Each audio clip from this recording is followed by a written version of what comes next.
নমস্কার, তোমাদের চ্যানেলে আরও একটা নতুন ভিডিও চলে এসেছি। প্রত্যেকবারের মতো ভিডিওটা খুবই ইন্টারেস্টিং হতে চলে। ভিডিওটা মনোযোগ সহকারে শেষ পর্যন্ত দেখতে থাকুন। আজকে আমরা খুবই গুরুত্বপূর্ণ একটা টপিকের উপর আলোচনা করব। যেমন আপনারা থাম্বনেল দেখে বুঝতেই পাচ্ছেন যে অঙ্গনবাড়ি কর্মী নিয়োগের এবং তার সঙ্গে সহায়িকা কর্মী নিয়োগের যে হেল্পার পদের নিয়োগ হয় তার যে সিলেবাসটা সম্পূর্ণ ডিটেলসে একদম খুঁটিনাটি সমস্ত বিষয় আজকের এই ভিডিওর মাধ্যমে তুলে ধরবো আপনাদের কাছে। এর সাথে সাথে নিয়োগ পদ্ধতি অর্থাৎ কী কী ধাপে ধাপে তোমাদের নিয়োগ হয়, তার সাথে লিখিত পরীক্ষা কত নাম্বারের হয়, কোন কোন টপিক থেকে কী কী টপিক তুলে দেওয়া হয় এবং কত করে নাম্বার থাকে, ইন্টারভিউ কখন হয় এবং কাদের দিকে তা সিলেক্ট করা হয় ইন্টারভিউর জন্যে, পরীক্ষা পরিকল্পনা, এই সমস্ত অর্থাৎ তোমরা অঙ্গনবাড়ি কর্মী এবং সহায়িকা কর্মী সম্বন্ধে সমস্ত ডিটেলস এই ছোট্ট ভিডিওতে আপনাদের দিয়ে থাকবো। সেই জন্য চ্যানেলটিকে অবশ্যই সাবস্ক্রাইব করতে হবে এবং এই ভিডিওটা একটা লাইক করে দেবেন অবশ্যই। তো চলুন ভিডিওটা শুরু করা যায়। তার আগে আমি সুদীপ তোমাদের সকলকে জানাই তোমাদের চ্যানেল সুদীপ মনিটরে স্বাগত। চ্যানেল নতুন থাকলে চ্যানেলকে সাবস্ক্রাইব করতে ভুলবেন না এবং পাশে বলে ক্লিক করে অবশ্যই। তো চলুন ভিডিওটা শুরু করা যায়। যেমন কি তোমরা দেখতে পাচ্ছ, প্রথমেই লিখিত পরীক্ষা 90 নম্বর এবং ইন্টারভিউ 10 নম্বর হয়, মোট হচ্ছে 100 নম্বর। লিখিত পরীক্ষা হচ্ছে যেমন কি দেখতে পাচ্ছ 90 নম্বরের এবং তার সাথে 10 নম্বরে হচ্ছে ইন্টারভিউ হয়।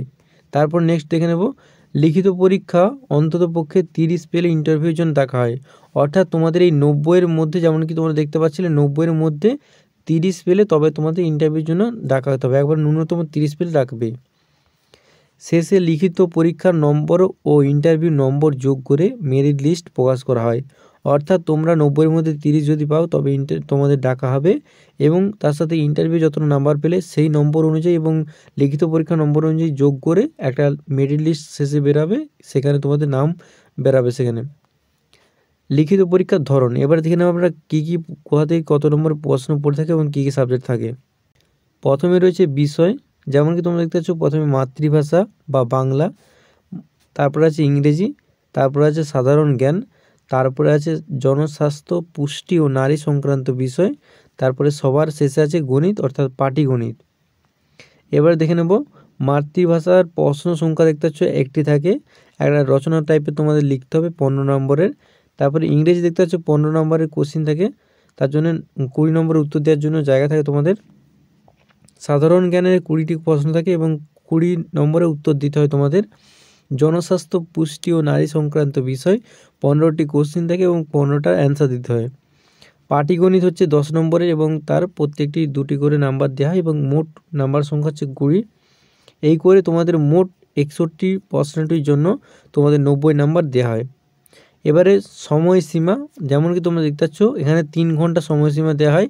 61 নম্বর কোশ্চিনের জন্য তোমাদের উত্তর দেওয়া হচ্ছে 90 নাম্বার এবং তার সাথে পরীক্ষার সময় হচ্ছে 3 ঘন্টা, তোমরা এখানে সময়টা পেয়ে যাচ্ছ। তারপর নেক্সট হচ্ছে মাতৃভাষার সিলেবাস, অর্থাৎ এবারে আমরা তো বিষয়ের ডিটেলস একদম ভেঙে ভেঙে দেখব যে কোথা থেকে কোন কোন টপিক থেকে এই নম্বরগুলো দেওয়া হয়। প্রথমে যেমন কি বলেছিলাম যে মাতৃভাষা সম্বন্ধে এবারে সিলেবাস বিস্তারিত আমরা দেখে নেব। মাতৃভাষা সিলেবাসে কী আছে, 150টি শব্দের মধ্যে একটি প্রবন্ধ লিখতে হবে। যেমন কি আমরা প্রথমে বললাম যে একটি প্রবন্ধ লিখতে হবে। মাতৃভাষা 150টি শব্দের মধ্যে একটি প্রবন্ধ লিখতে হবে যার মান থাকে 15 নম্বর। এবং এখানে একটা খুবই গুরুত্বপূর্ণ টপিক এখানে উল্লেখ করেছি আমি, দেখতে পাচ্ছ যেমন কি তোমরা 8 স্ট্যান্ডার্ড, অর্থাৎ তোমরা দেখতে পাচ্ছ যে 8ম শ্রেণীর মতো একটা যে বেসিক খুব কঠিন হবে না, একটা প্রবন্ধ টাইপের রচনা তোমাদের লিখতে হবে। তারপর নেক্সট দেখে নেব, এরপর আছে ইংরেজি সিলেবাস। ইংরেজি সিলেবাসে কী কী থাকে এবার আমরা দেখে নেব ইংরেজি সিলেবাস থেকে তোমাদের কী কী পড়ে থাকে। তো প্রথমে দেখতে হচ্ছে অ্যাপ্রোপ্রিয়েট আর্টিকেলস, তারপরে এরকম করে তোমাদের হচ্ছে ফ্রেজাল ভার্ব, সিনোনিম, অ্যান্টোনিম দেখতে পাচ্ছ, প্রিপারেশন,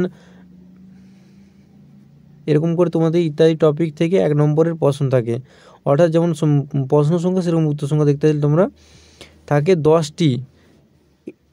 বাংলা থেকে ইংরেজিতে অনুবাদ, এই টপিকটিতে থেকে 2 নম্বরের প্রশ্ন থাকে মোট 5টি। অর্থাৎ ইংরেজি বিষয় থেকে 1 ও 2 নম্বরের প্রশ্ন হয় এবং তার সাথে সাথে একই পূর্ণভাবে তোমাদের বাংলা ল্যাঙ্গুয়েজ যে কোনো মাতৃভাষা দেখবে 8 স্ট্যান্ডার্ড বোর্ডে লেখা ছিল, অর্থাৎ 8ম শ্রেণী যেরকম হয় সেরকম হিসেবে। এবং ইংরেজি এখানে দেখতে পাচ্ছ ইংরেজির ক্ষেত্রে এখানে দেওয়া আছে 8 ও 9 স্ট্যান্ডার্ড, অর্থাৎ 8ম শ্রেণী এবং 9ম শ্রেণীতে যেরকম সেই সিনোনিম অ্যান্টোনিম তোমরা শিখতে সেরকম হিসেবে তোমাদের এখানে দেওয়া হবে। তারপর নেক্সট দেখে নেব সাধারণ জ্ঞান সিলেবাস। সাধারণ জ্ঞান থেকে পড়ে কি ইতিহাস, ভূগোল, খেলাধুলা, পুরস্কার, গুরুত্বপূর্ণ দিবস, চলচ্চিত্র, ভারতীয় সংবিধান ইত্যাদি টপিক থেকে 20টি প্রশ্ন থাকে এবং 1 নম্বরে এমসিকিউ প্রশ্ন থাকবে। এরপর নেক্সট দেখে নেব জনস্বাস্থ্য, পুষ্টি ও নারী সংক্রান্ত বিষয়। এটা একটি খুবই গুরুত্বপূর্ণ, তোমাদের যেহেতু আইসিডিএস করবে বাচ্চাদের পড়াতে হবে সেই ক্ষেত্রে এটি খুবই গুরুত্বপূর্ণ। এখানে সিলেবাস দেখে নেব কী কী পড়ে এখান থেকে। জনস্বাস্থ্য, পুষ্টি ও নারী সংক্রান্ত বিষয়গুলি থেকে 15টি 1 নম্বরে এমসিকিউ থাকে। সিম্পল একটা এমসিকিউ তোমাদের থাকবে, শুধু আর কিছু নয়। এরপর নেক্সট দেখব পাটিগণিতের সিলেবাস। পাটিগণিতের সিলেবাস কী থাকে দেখে নেব। অনুপাত ও সমানুপাত, অংশীদারি কারবার, গড়, শতকরা, লাভ ও ক্ষতি, সময়, দূরত্ব ইত্যাদি টপিক থেকে 10টি 2 নম্বরে প্রশ্ন থাকে। এখানে একটা গুরুত্বপূর্ণ হচ্ছে 8 স্ট্যান্ডার্ড, সব মোটামুটি তোমাদের 8-9 স্ট্যান্ডার্ডের মধ্যেই পড়ছে, সবগুলো তোমরা একটু চোখ চালিয়ে নেবে। তারপরে দেখে নেব অঙ্গনবাড়ি কর্মী ও সহায়িকা পরীক্ষার সিলেবাস প্রদান করলাম। এবং এখানে একটা গুরুত্বপূর্ণ হচ্ছে কোচবিহার জেলার অঙ্গনবাড়ি কর্মী ও সহায়িকা নিয়োগের নোটিফিকেশন এবং পশ্চিম মেদিনীপুর জেলায় অনুষ্ঠিত অঙ্গনবাড়ি প্রকল্পের কর্মী নিয়োগের লিখিত পরীক্ষার প্রশ্নপত্রের সাহায্যে সিলেবাসটি প্রস্তুত করা হয়েছে। অর্থাৎ এটা তোমাদের যেমন যেহেতু পশ্চিম মেদিনীপুর এবং তার সঙ্গে সঙ্গে পাশাপাশি এলাকা মিলে তোমাদের যে নোটিশগুলো আসছিলো সেটা হিসেবে নতুন করে সংশোধন করে এটা আমরা তুলে ধরেছি আপনাদের কাছে। তো আজকে ভিডিওটা এখানে পর্যন্ত। যদি ভিডিওটা ভালো লাগে অবশ্যই চ্যানেলে সাবস্ক্রাইব করবে। দেখা যাচ্ছে এরকম আরও ইন্টারেস্টিং ভিডিও নিয়ে, এবং যার এটা খুবই প্রয়োজন তাদের কাছে এটা ভিডিওটা শেয়ার করে দেবে। দেখা যাচ্ছে আরও নতুন interesting video. Thanks for watching this video.